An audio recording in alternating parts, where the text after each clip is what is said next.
Yo, how's it going? I understand that this movie has been out for a while now, but not only did I want to see it a second time, but I also wanted the hype to die down a little bit so I can give a rational, unbiased opinion on it. It slaps. It goes so hard, there is absolutely no denying that. It has fantastic action, writing and heartstringy moments, but the one thing that really stood out to me were the characters. Particularly, Death, straight up.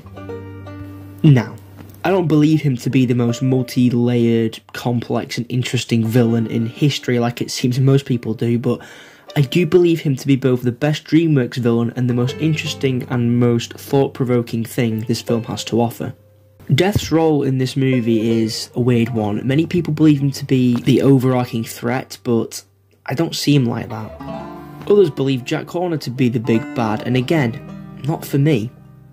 You're probably asking, well, who do you see as the main baddie? Goldilocks and the Three Bears? You're crazy. Well, calm down and hold your horses, because no, I don't. I believe the biggest threat to be Puss's arrogance. Now, I'm not expecting you to jump in your seats over this. If you have a working brain, you probably know this, but I feel like the way the movie brings the kitty's complacency across is what gives it such a shine. What about little Jack, you may say? Well, how I see it, Jack Horner is the antagonist, Death is the villain. This may not make a lot of sense right now, but I'll explain. The opening itself just shows how far up his own peach Puss actually is.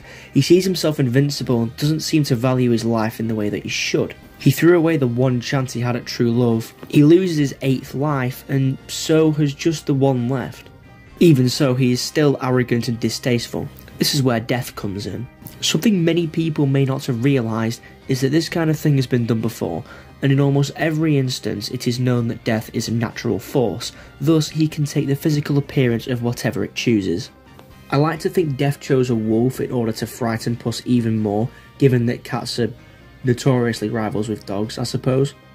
The whole way of doing things is just perfect. Instead of being a simple one-dimensional, I'm gonna kill you because I'm the bad guy, which I honestly thought is what we were getting judging off the promotional material, he isn't evil. He teaches Puss a lesson and, spoiler alert, leaves him alone in the end because he goes from arrogant legend to a more grateful version of himself. People think that Death toys with him throughout just to scare him, but no, simply put, he's looking to see whether that once egotistical coward is actually so fearless and brave as he says he is, because if he were brave, he would not fear death. We're getting a little bit existential here, but that's the point of this movie.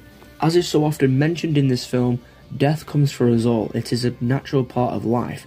What sense does it make to be afraid of something we can't control? Simple. Doesn't. So many times death is so far away, yet just around the corner from Puss, you feel at any moment he could strike.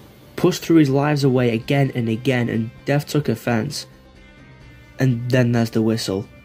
Oh, the whistle. It's both terrifying yet calming. The creepy feeling comes from how Death is feared by many, but the calmness represents the eternal peace. Imagine how many victims Death whistles this to before ending them. It's a chilling thought.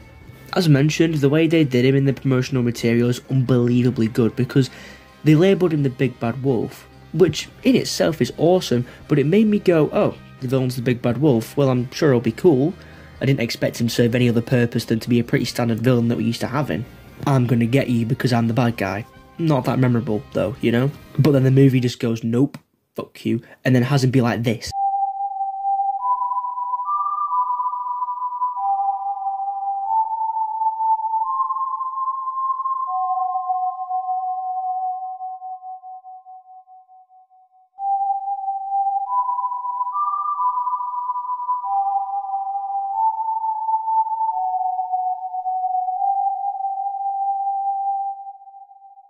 Like, what?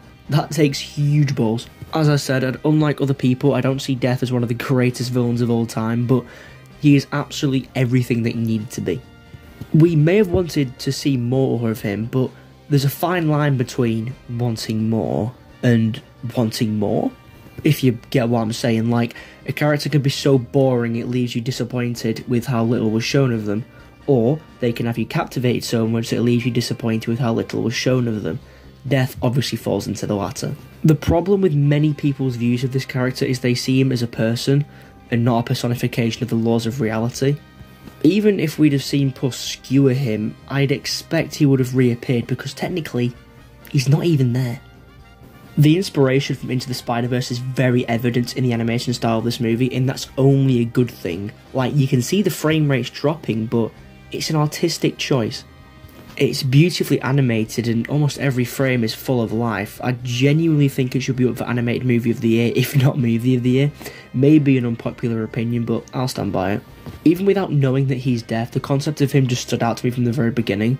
I mean, come on, a hooded wolf wielding scythes, which, by the way, a weapon commonly associated with the Grim Reaper, or death. It's evident that he's become a fan favourite, even when he appears a total of like 5 times. That's insane and just goes to show how well the writers got this right. Seeing Puss bleed was a pretty bold move, but it sets the tone for Puss's fear as the movie goes on. Now that is how you do a "do you bleed" moment. He's honestly so intimidating. Whenever he said "pick it up," I honestly kind of froze a bit. He even gives Puss a panic attack by just appearing. I know this has been said a lot, by the way, but the way they do the panic attack scene is really, really good. Especially when in comparison to other shows. It just feels real. On the topic of villains, as mentioned before, I feel like the movie really gets its other ones right as well. Jack Horner is genuinely just a dick. Like, he's just a dick. And I honestly miss having characters like that. As much as I love having villains you can relate and sympathise with, I miss the older trope of just having evil characters just because they're assholes. And Puss in Boots 2 brings us back very well with Jack Horner. As said, he's an irredeemable monster, and I just like that. Whereas you just have Death just doing his job. I mean, being the Grim Reaper must be pretty tiresome, just going around killing people. Every other character serves their purpose, and it's good to see that here, especially the tear-jerking Goldilocks and the Three Bears plotline. I honestly enjoyed that, but as I say, Death just stands out. In conclusion, the main reason Death pursues Puss is because the feline mocked him. He took his previous 8 lives for granted, and Death really made him regret that.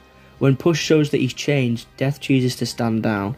Following a pretty funny tantrum in Spanish, he leaves Puss with the promise that they will still meet again one day, whistling as he leaves. God, that's cool. Like, Puss didn't beat him. He didn't beat Death. He just fought hard enough to prove that his life meant something now. If you don't appreciate life and your loved ones, then why bother? I just wanted to make a quick video kind of analysing this movie because it really made me think. Which I guess was the whole point, but they really got that right. I didn't really have much motivation to see this. I mean, I was a big fan of the original Shrek films, but I was never really all that up for a sequel to the original Puss in Boots movie, but the way this was done, wow. I need more. But anyways, I'll wrap this up. Thank you for sticking with me, and thank you for watching. If you agreed with what I'd say here, or even if you didn't, then feel free to leave your thoughts in the comments, and if you want to see more videos like this one, then please consider subscribing, it really helps me out. And yeah, speak to you soon.